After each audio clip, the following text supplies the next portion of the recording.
All right, so here we're going to look at the mathematical representation of a traveling wave. So we have a wave, and this solid, red, wave is, the wave at t equals zero. That's the wave at t equals zero. And to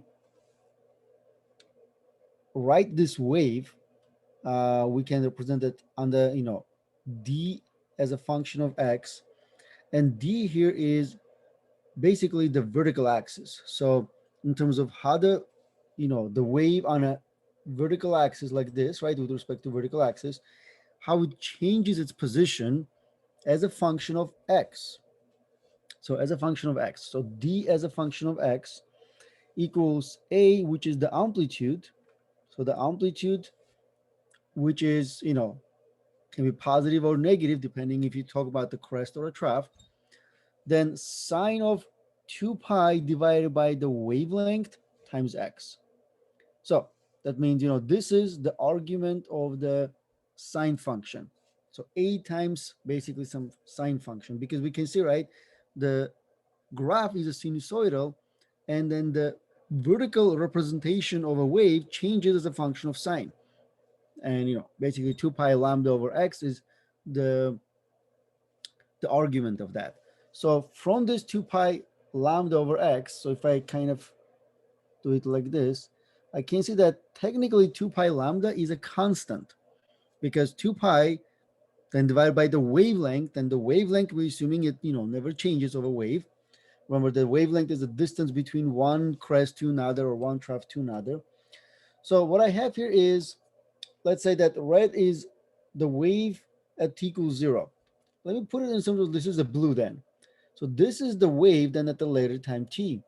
And you can see, right, at the later time t, it is moving to the right as a function of x. So here's then sort of like the velocity. Then let's say that sometime t passed, then we can see that this wave, let's say the crest of this wave, right, at t equals zero, now is at this position. That means it moved that distance. And that distance can be represented as v times t. Remember, speed is equals to, let's say, distance over time, right? And then the distance equals then velocity or speed times time. So this product of v times t is technically a distance. That means as a function of time, at some later t, this crest has moved this distance v times t. As you can see, right, more time passes, greater that distance d. So we can represent that, incorporate into our, equation, and then make this as d as a function of x and time, because what we have here is that equation changes as a function of x, and as the, so technically this x changes, also changes with respect to time. So then becomes d as a function of x and time, a sine of 2 pi lambda, and then here represent the x, which changes with time, right, as x minus vt. Okay. So then from here, if I, kind of like write it down in terms of 2 pi lambda times x minus, so 2 pi, over lambda times x, then minus 2 pi over lambda times v times t. What I can see here is this second term, if I replace v, remember, speed of the wave, with lambda times frequency, right, with lambda times frequency. So then technically that equation, if I come back here and replace speed with lambda times frequency times time, or things like this, even better, um, wavelength divided by the period. Remember that equation, right? So wavelength divided by the period, if I write it like this, so the wavelength cancels out. That means what I end up with is this. Argument becomes 2 pi over lambda times x minus 2 pi over the period times t. So this is what the argument of the sine function becomes.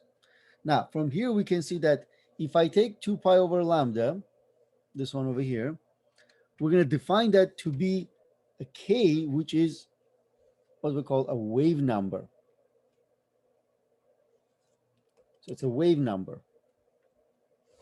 So that means I can take this 2 pi, right? So it's 2 pi over lambda, I can represent it with a k, so it becomes k times x minus. Now 2 pi over the period, it's something I'm hoping that you guys already know, right? 2 pi over the period, which is basically the same as 2 pi times frequency, is equal to then angular frequency. That means this term over here then can be replaced with the angular frequency. So much more compact version of this, you know, the traveling wave equation becomes d as a function of x comma t equals a sine wave number times x minus angular frequency times time. That means this equation then can be used to represent a traveling wave. This negative also makes an important contribution. So if your wave is moving, let's say, to the right, then you have a negative in the, in the argument. If your wave, let's say, moving to the left, then there is a positive in the argument. So that negative, positive tells you in which direction. So negative means in a positive x direction, positive means in a negative x direction. Okay. So because that depends in which direction it is moving, right? So x plus vt or x minus vt, depending on if it's going to the right or to the left. All right. So again, this is going to be our equation of the traveling wave. So this is mathematical representation of the traveling wave. So then we can use this to solve some problems whenever we need to then, let's say, pick out some of the terms from some kind of problem that is involving traveling waves. So let's say look at this one. So we have a wave travels with a speed of 200 meters per second. All right, its wave number is 1.5 radians per meter. That's the unit for the a wave number. So what are its wavelength and frequency? Okay, so that means what we can do here is understand that, we do have a wave. If I write like this, so it's a sine of kx minus omega t.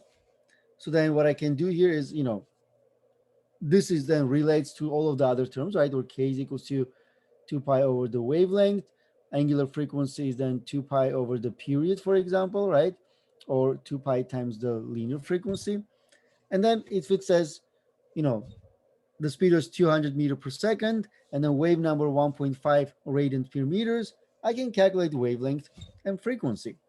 So I can calculate wavelength because I'm given the k. So I can say then wavelength equals 2 pi over the k. So it's 2 pi over 1.5 radians per meters. Remember, this is 2 pi radians technically, right? So the radians cancel out. So if I calculate this, I'm going to get 4.2 meters. Then once I have the wavelength and the speed, I can say that speed is equals to wavelength times frequency. So then frequency equals then a wavelength divided by the speed divided by wavelength. So 200 meters per second divided by 4.2 meters. So from here we get 48 per second, which we define as hertz. And that's the, part B. Again, understand how those terms, related to one another and how we can use them to calculate some of the, quantities that we want. Here's another one. A displacement of a wave traveling in the positive x direction is dx comma t equals 3.5 centimeters times sine 2.7 x minus 124 t, where x is in meters and t is in seconds. So let's again write it down. So dx comma t is equals to 3.5 centimeters, then sine of 2.7x minus 124t. That's our, mathematical representation of this particular wave. So what we're going to do then, we're going to want, we're going to need to then find the frequency, wavelength, and the speed of the wave. Okay, so we have some kind of wave. So I can see that there's a negative inside the argument of the sign. That means this is a wave like this, let's say, that is moving to the right. Okay. Now, it has an amplitude of 3.5 centimeters. So it goes basically between 3.5 and negative 3.5. Okay. And from here, I can pick out some of the other terms that I want. So this one is 2.7. Well, that's basically my wave number K. Okay. Then 124. So 124 is then my angular frequency. Okay. That means from here, I can write down, the information that I want, and then see how I can use them to find, for example, frequency. How do I find frequency? Well, I have the frequency for angular frequency, right? I can find the linear frequency from angular frequency using omega equals 2 pi times f. So then the linear frequency is omega over 2 pi. So omega is 124 radians per second divided by 2 pi radians. So radians is going to cancel out. And if I do this calculation, I should get this as, 20 hertz, roughly speaking, 20 hertz. Okay. Part B, it says, what is the wavelength? Again, I can find the wavelength from the wave number, right? So the K is equals to 2 pi over the wavelength, or the wavelength equals 2 pi over the K. So 2 pi divided by the 2.7 radians per meters, canceling the units of radians, we get 2.3 meters. So this is part A, this is part B, and finally part C. Okay, so for part C now, I want to find then the frequency, the velocity of the wave. And here's the, three ways we can find. Speed of the wave is wavelength times frequency. Remember, period and frequency related. So I can also write this wavelength over the period, because frequency equals 1 over the period. But also I have this, right? So in a way, if I look at this equation, there's a frequency, which is omega over 2 pi, and there's wavelength, which is 2 pi over k. So rewrite this in terms of the wavelength is 2 pi over the k times then the frequency, which is omega over 2 pi. So 2 pi is cancelled out, and then there's another equation for the speed, which is angular frequency over the wave number. So technically, I can either use, this wavelength times frequency that I just calculated, or angular frequency divided by wave number. Either way, I'm going to get the same number. So plug in either way, we should get 46 meters per second. Okay, so that's the answer for this one. All right, so here's another one. All right, so shown is a history graph at x equals 0 meter of a wave traveling in the positive x direction at 4 meters per second. Okay, so that means what we have here is we are looking at sort of like, let's say, history graph means that we're concentrating on one position, horizontal position x, and then we want to see how the, let's say if it's a string wave, for example, right, how the string is moving at that specific position as a function of time. Because, so think like this, if here's a string, let's say, and I'm taking this to be y-axis, and then this is x-axis, right? So let's say my string initially undisturbed, like this on a horizontal axis, and then I take it and start, wiggling, right, and creating a wave. So then this string will start sort of like oscillating like this.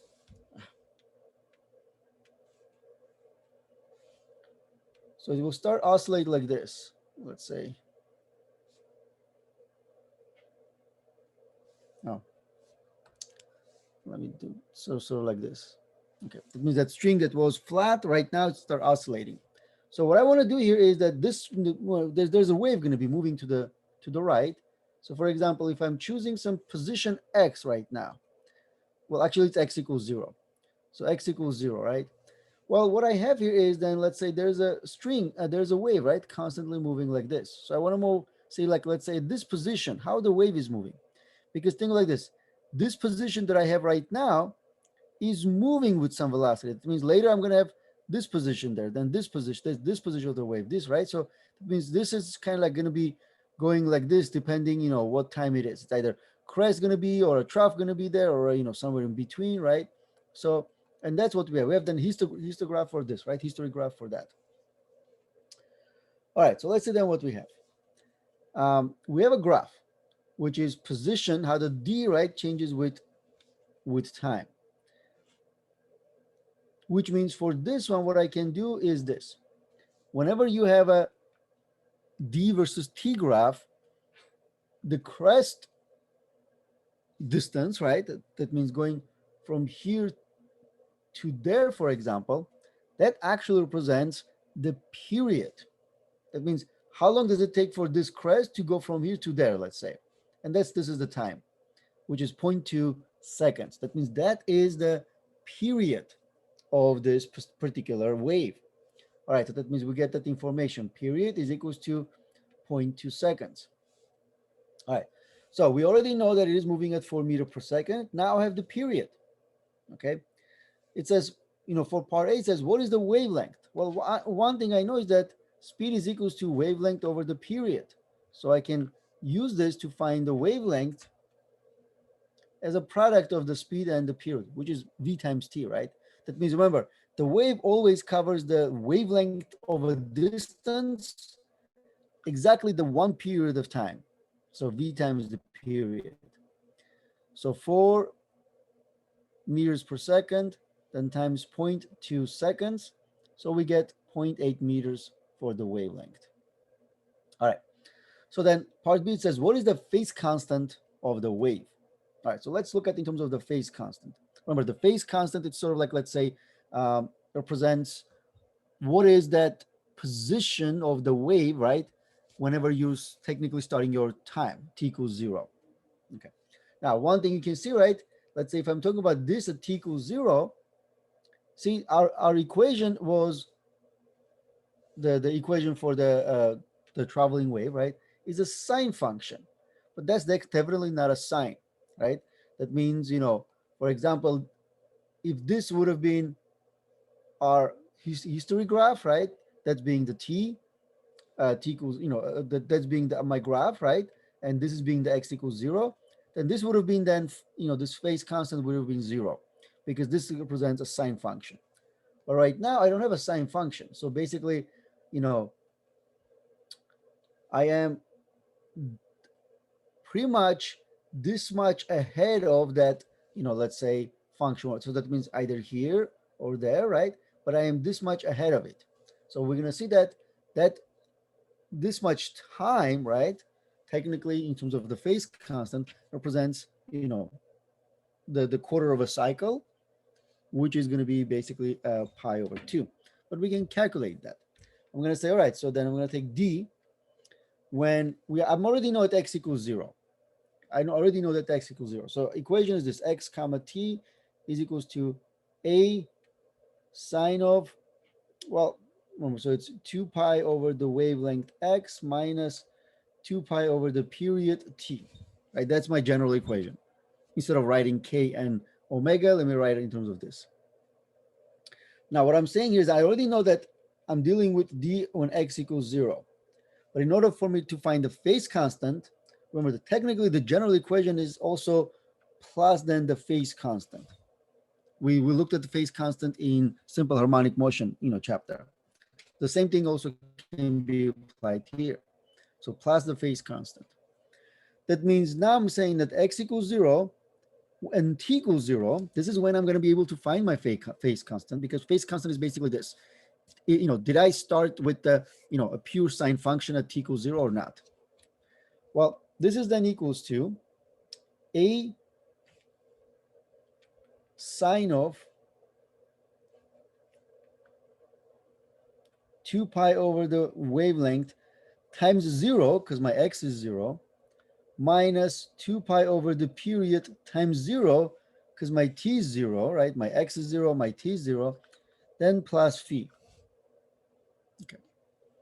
Now, what I have here is basically this. On the right side of the equation, I end up with a sine of phi naught, basically. That's what I end up, because this is end up being 0, this is end up being 0. On the right side, I have a sine of phi naught. On the left side, I have a position of let's say my wave at this specific time and, basically time and space. So let's say, which is x equals 0, t equals 0.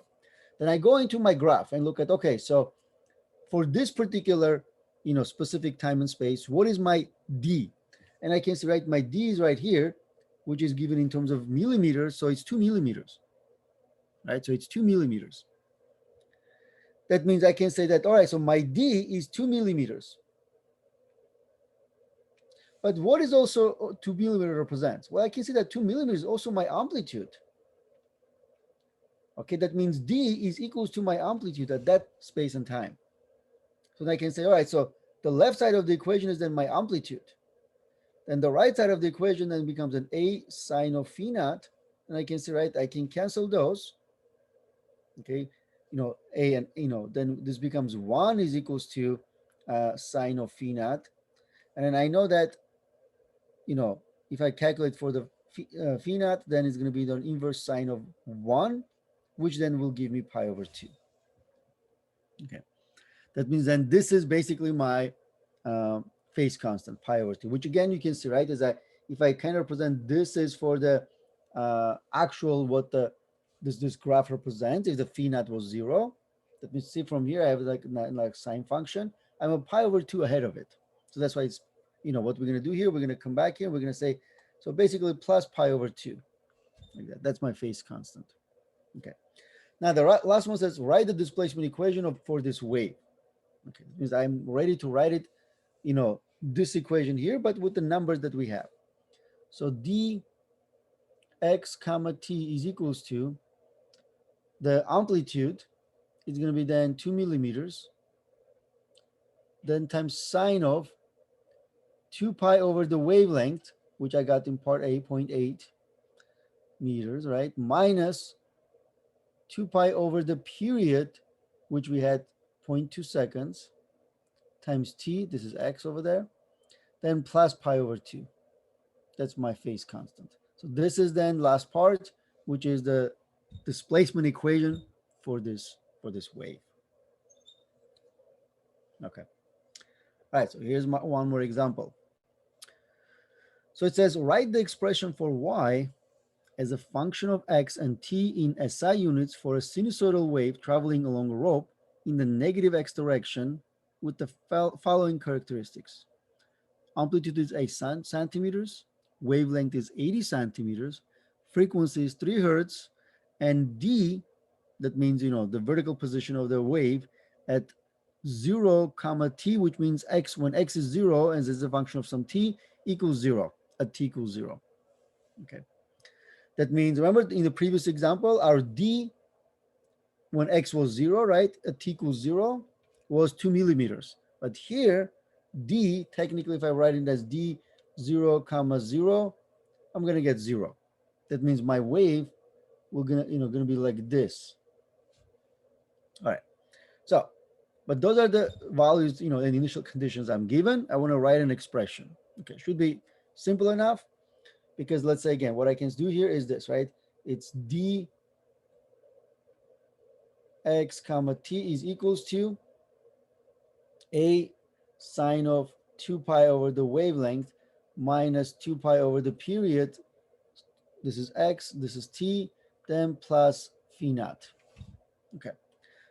Again, probably one of the most difficult ones at this stage going to be the finding the phase constant. But as I said, right, so what we do here is if I then write d00 equals, and I can see, right, if I plug in, it says that at t equals 0, d is at 0 position.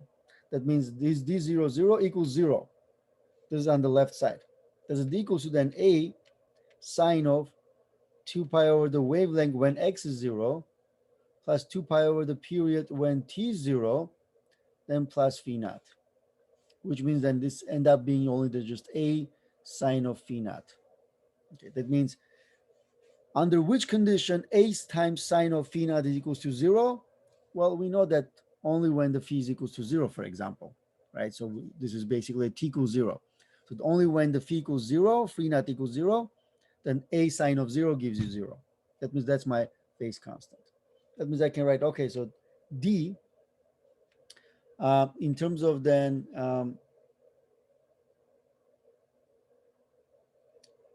let's say x comma t equals amplitude.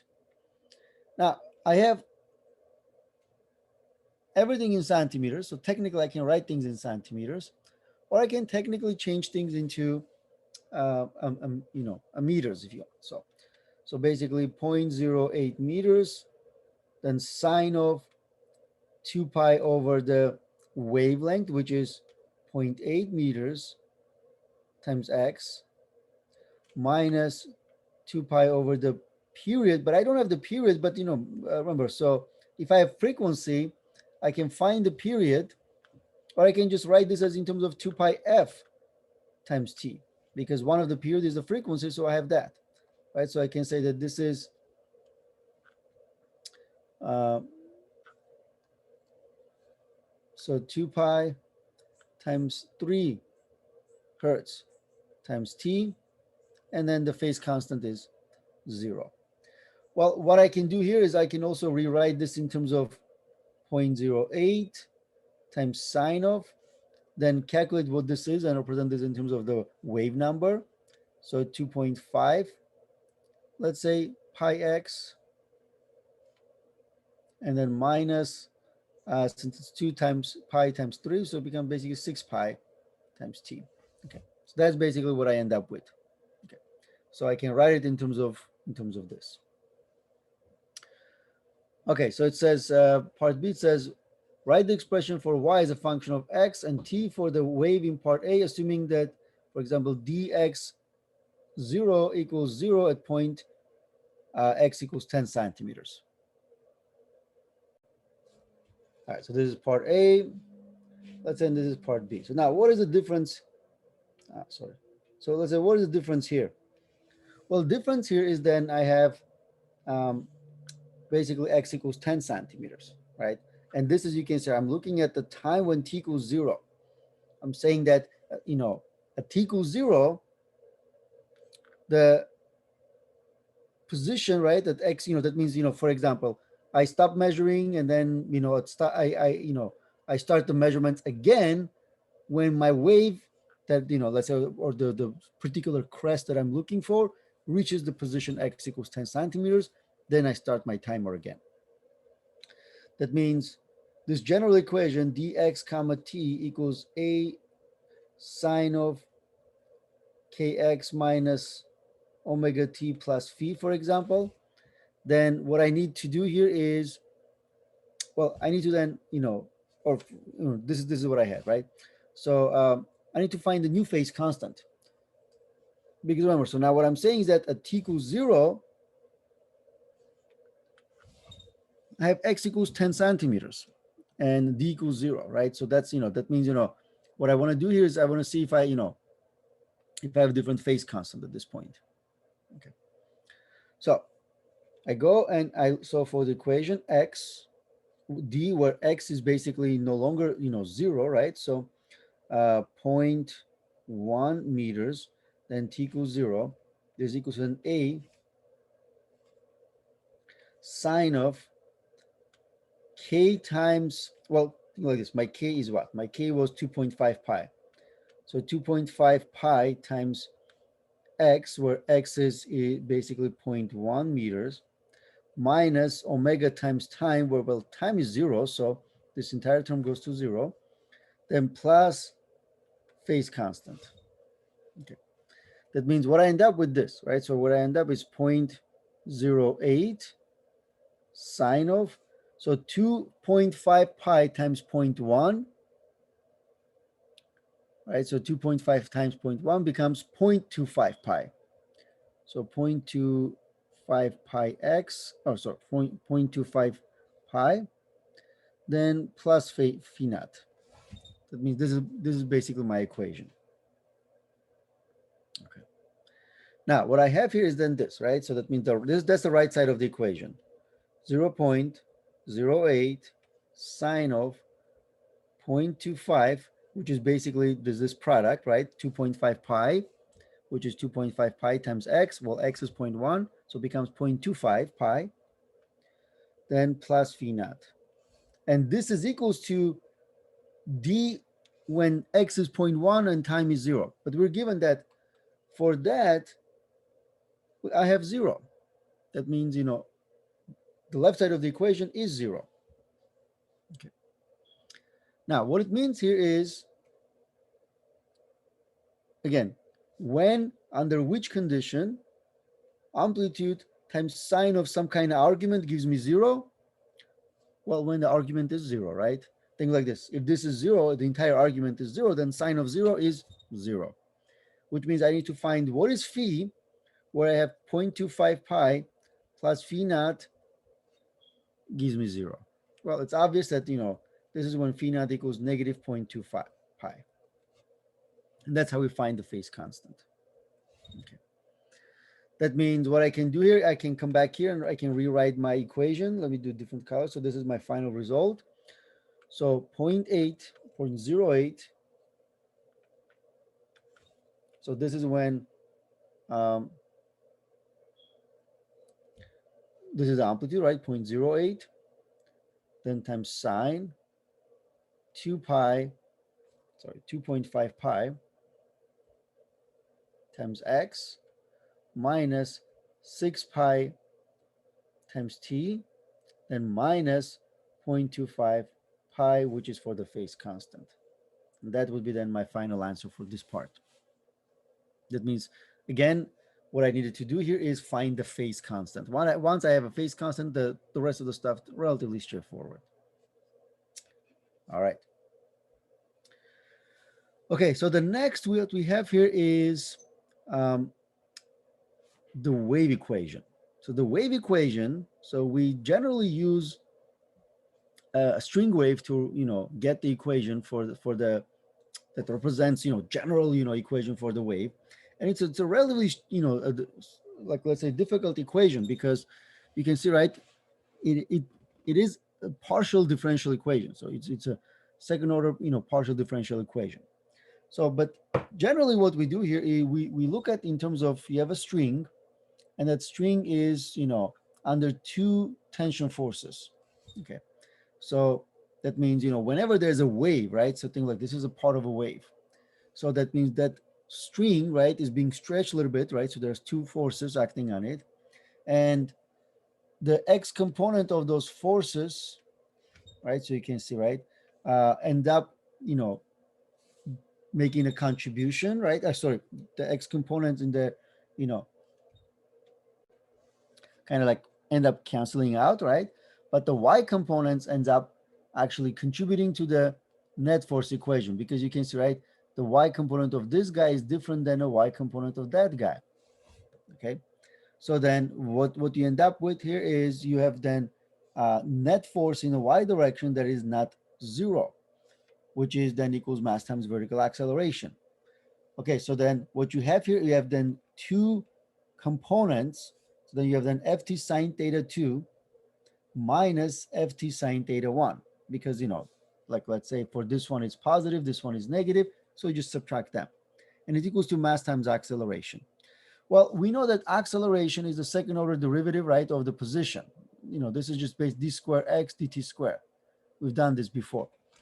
But here, because the we're talking about this d over here, right? And we know that d is a function of x and time. So you know, it depends on two things, not just one. So instead of just a, like, let's say, single order differential equation, right? We take the, a partial, because we only want to differentiate with respect to t, not x. So that's why this is the same thing as that, but making sure that when we're taking the derivative of a, we're only taking the derivative of the position as a function of time. So that's why that becomes a partial derivative. So that means partial derivative of d with respect to time square, which is basically, second order derivative of the position, but only looking at the time as a variable of interest. Now, what is this then? Well, this is basically the mass. Remember, mass is generally, represented in terms of mass of the object. But here what we have, if you talk about then the string, remember we have the mass per length of the string is equal to that mu. So what we're saying here is that, let's say we're looking at this delta x, which is basically the portion we're considering where there's two forces acting on it. So then mass per distance of interest then equals to the basically the linear mass density. That means then mass, if I move this to other side, can be replaced with, that product. So the mass equals linear mass density times that distance of interest or length of interest. That means this is just mass. that information is just mass. Okay, so all right, so let me do that derivation here so we have more space. So think like this. So what we had here is, the difference between, so I have f of t sine of theta 2 minus f of t sine of theta 1 equals then mass times acceleration, which we write as mu times delta x, right? Then times partial derivative of the d with respect to, t squared. So that means this is basically the mass times acceleration on the right side. Okay. Now, what we do from here is that the wave itself, right? Whenever you're generating wave, the angle generally very small. So what we can do here is we can use that small angle approximation where sine of theta is approximately tangent of theta, approximately theta. Okay. So we kind of, do it in terms of this. And also what we can do here is, since tangent of theta is equals to the slope s of a string at each point, right? So that means, whenever you have a string, right? So you do the slope, tangent of that. Remember, this is, if I'm looking at the position, right? D versus, for example, a time graph. Remember, what is the tangent to the slope? Well, tangent to the slope, remember, was the velocity, right?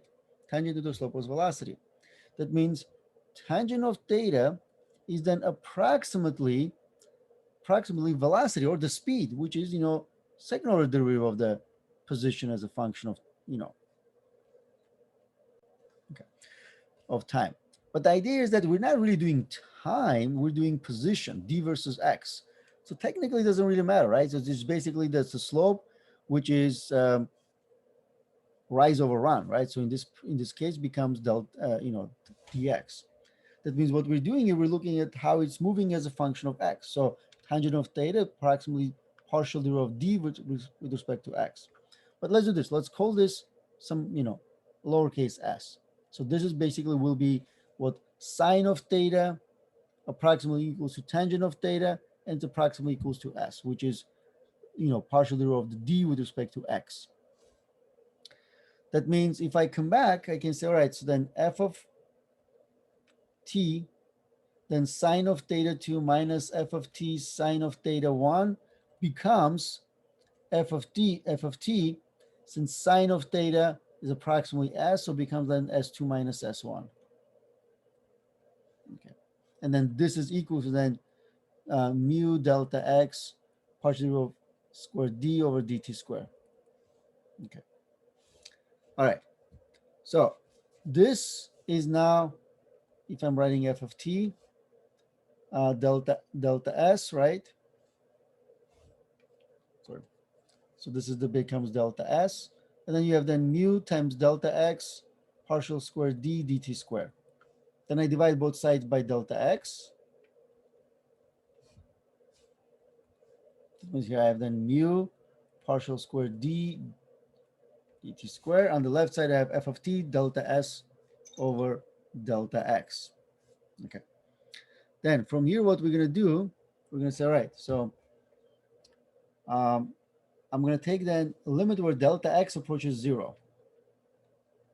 Okay. If I do that, then f of t in the limit where delta x approaches 0, delta s over delta x. So this becomes f of t partial derivative of x with respect to x.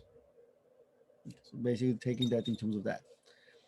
Okay, remember, so basically that this delta s is the difference, right, in the slope between the two ends of our tiny section. Okay. And this delta x, right, which was the length of interest. So this becomes the left side of equation becomes basically that, right? So f of t partial s, partial derivative of the s with respect to x. All right, so, but I also have that I define s to be partial derivative of d with respect to x. That means if I go back and I'm going to say that this is equals to f of t, then partial derivative of the with respect to x of this quantity, partial d, partial x. Well, what we get here then becomes f of t, you know, second order partial derivative of the d with respect to x squared. Okay, so this is then still on the left side of the equation, of the wave equation. Now I can combine them. F of t, partial derivative of the d with respect to x squared, then equals to mu partial derivative of the d with respect to t squared. Okay, so basically I'm getting closer and closer deriving the last equation. Then if I divide both sides by f of t, cancels out. So then I have partial derivative of second order partial derivative of d with respect to x squared equals mu over f of t. Well, so what I'm going to do with mu over f of t is this. Remember the speed equation for the string? It was square root of f of t over mu. That means if I square this, both sides, then v squared is equals to f of t over mu. I take inverse of this, then mu over f of t, right, is basically 1 over v squared. So mu over f of t is 1 over v squared. That means this mu over f of t becomes 1 over v squared, partial of the d with respect to t squared. Okay. And that's our final equation. So this is known as a one-dimensional wave equation. Okay, so one-dimensional wave equation. That's where it's coming from. By doing some, you know, um, remember we did this small angle approximation, and then we'll do some substitution, but we end up with this equation. So that's why when we go back to the slides, you can see, right? So we started with this, and then this is then our wave, one-dimensional wave equation, okay, where we have, on the left side, second order partial derivative of d with respect to x squared. On the right side is second order partial derivative of d with respect to t squared. And 1 over v squared is basically the kind of like proportionality constant for them. All right, so it is linear second order partial differential equation in x and t, and its solutions are sinusoidal waves. Okay, so that's why if you now try to find the d as an x comma t, that's what we get, right? We get like a sine of kx minus omega t plus phi naught. So that's basically the solution for that. All right. Now, the principle of superposition. So this is very unique to waves in a way that whenever the waves overlap, or we have two waves, right, moving toward each other, they can overlap such that they don't bounce off of each other, things like that. They don't crash into each other. They actually overlap such that they generate a new wave. So for example, you have d1 over here, you have d2 over there, and d3 over here. So 3 different waves. So you can create a new wave by adding those 3 together, and then this is then sum of all 3 waves. Okay, that means, for example, you have something like this moving to the right, wave 1, another one moving like this, wave 2. So if they're moving toward each other, as they meet, right, they're going to generate a new wave, which is a superposition of those 2 waves, combined. So this is known as a superposition principle, and it is unique to only waves. Only waves technically can do that, right? So only waves can overlap without bouncing off of each other, without crashing into each other, without, let's say, in a way, destroying each other. Because once they move past each other, they go back to being their original shape. Okay. So now, all right. So I can demonstrate this with this, really nice simulation. So you have 2 waves, right, on the left side and the right side. So I can even change their, amplitude, positive, negative, and things like that. So for example, let me make them both of them same amplitude. So let's say 3. Okay. And then I'm going to have them move toward each other. Okay. I'm going to have them move toward each other. I'm going to make it a bit slower. So you can see, right, when they overlap, what they do, they generate a new wave. And then they just basically, once they pass each other, they become the same wave as they were before. So they overlap, they generate the new wave. So that's a superposition, right? So this is interference and superposition. Even let's say one of them has a little bit lower, right?